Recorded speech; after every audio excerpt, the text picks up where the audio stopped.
তুমি প্রবাসী, তুমি বাপ ভাই হিসেবে শ্রেষ্ঠ, আর হাজবেন্ড বয়ফ্রেন্ড হিসেবে তুমি নিকৃষ্ট। প্রবাসী হচ্ছে কুত্তার বাচ্চা, কুত্তার চেয়ে নিকৃষ্ট কিছু থাকলে ওইটা।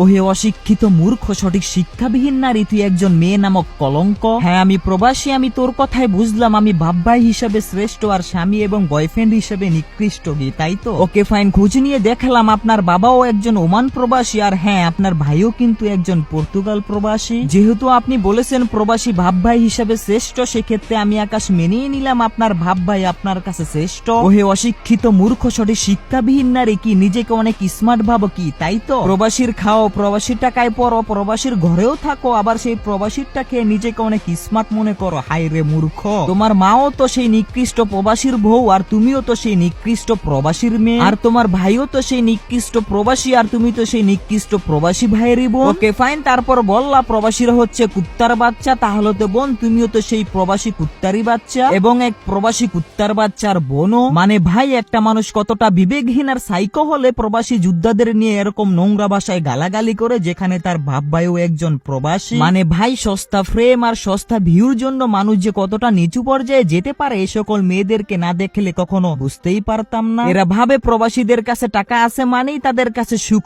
শান্তিও আছে। ভাই, প্রবাসীদের কাছে টাকা থাকলেও মনে রাখবেন, সুখ আর শান্তি এটা তাদের মাঝে কখনোই থাকে না। প্রবাসী যে প্রবাসে কতটা কষ্ট করে তা শুধুমাত্র একজন প্রবাসী বলতে পারবে। প্রবাস মানে হাসি নয়, চোখে অশ্রু জল আর বুকে কষ্টের পাহাড়। দিন শেষে আমি আকাশ বলবো, এই সকল মূর্খ এবং নোংরা মেয়েদেরকে মহান আল্লাহ তাআলা হেদায়েত দান করুক এবং আমাদের সবাইকে সঠিক বুঝ দান করুক। আমিন।